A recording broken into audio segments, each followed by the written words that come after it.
information. So, data are a set of facts and provide a partial picture of reality. Whether data are being collected with a certain purpose or collected, data are being utilized, questions regarding what information the data are conveying, how the data can be used, and what must be done to include more useful informations. Must constantly be kept in mind since most data are available to researchers in a raw format. They must be summarized, organized, and analyzed to be useful. So first is a raw data and array. Raw data, in their original form, array is an ordered arrangement of data according to magnitude, may it be from highest to lowest or lowest to highest. So second is frequency distribution.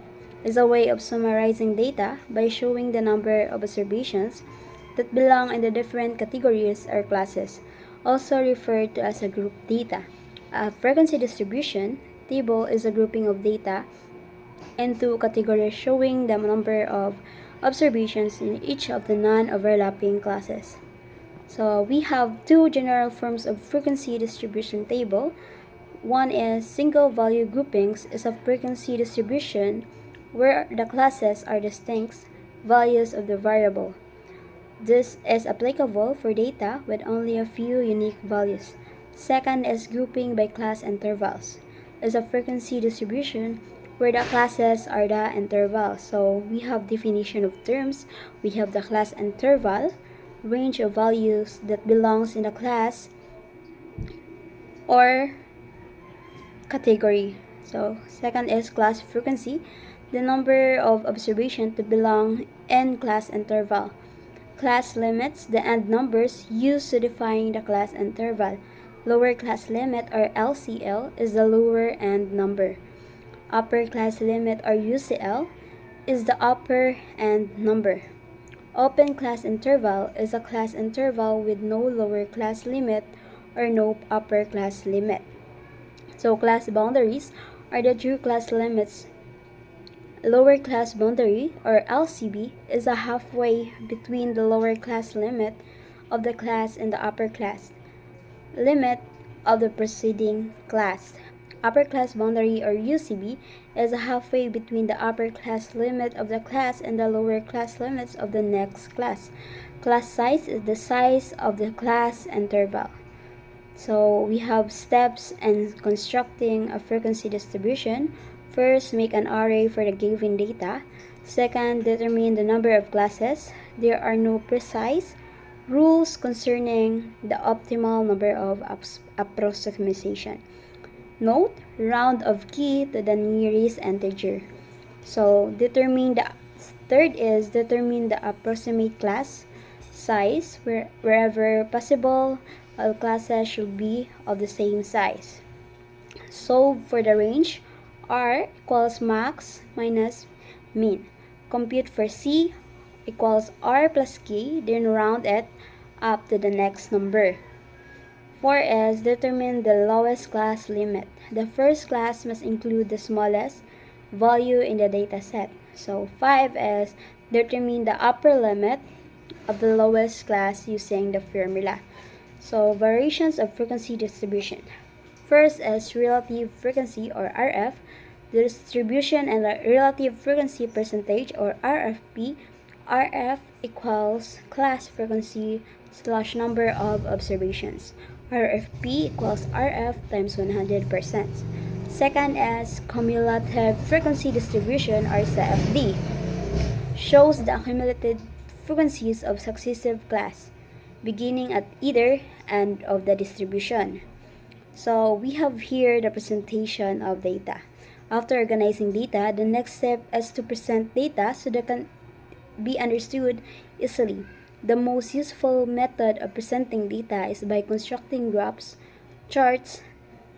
There are a number of ways to plot charts, and each one has a specific purpose. Graphical methods for interval ratio data. First is histogram. Is a bar graph that displays the classes on the horizontal axis and frequencies of the class on the vertical axis.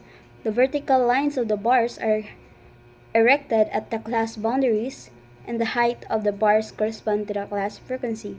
Steps and constructing a histogram. So here, first is draw and label the x-axis and y-axis. Second, represent the frequency on the y-axis and the class boundaries on the x-axis. Third is use the frequency to represent the height and draw the vertical bars. Second is frequency polygon is a line chart that is constructed by plotting the frequencies at the midpoints and connecting the plotted points by means of the straight line. The polygon is closed by considering an additional class at each end of the lines that are brought down to the horizontal axis at the midpoint of the additional classes. So we have here a steps in constructing a frequency polygon.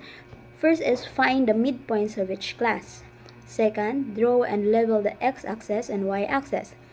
Third, represent the frequency on the y-axis and the midpoints on the axis.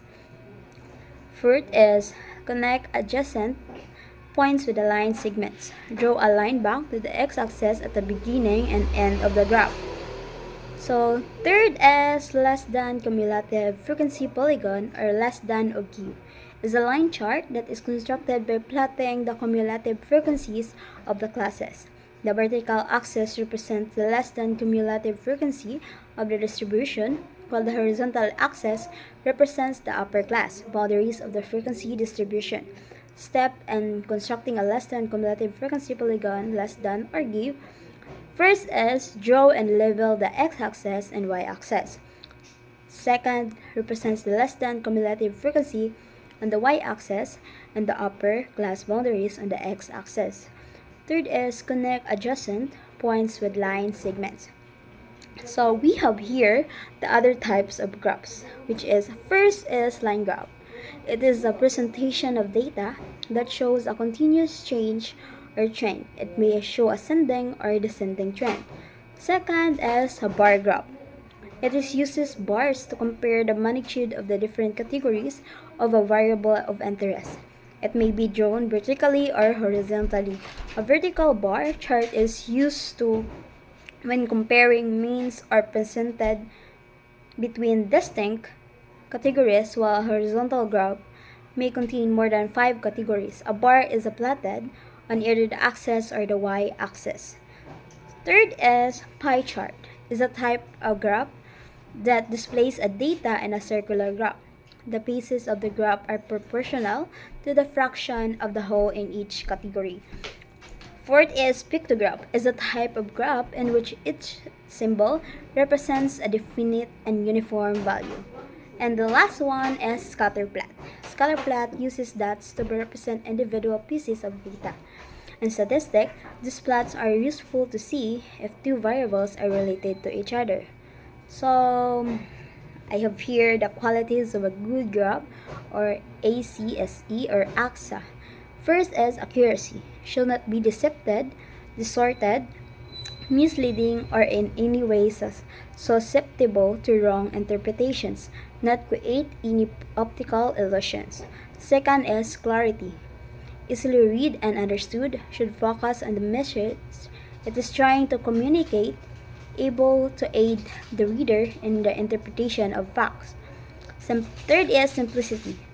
Should be simple, straightforward, not loaded with irrelevant, superfluous, or trivial symbols and ornamentation. Fourth is appearance, designed and constructed to attract and hold attention by holding a neat, dignified, and professional appearance. So that's all. Thank you.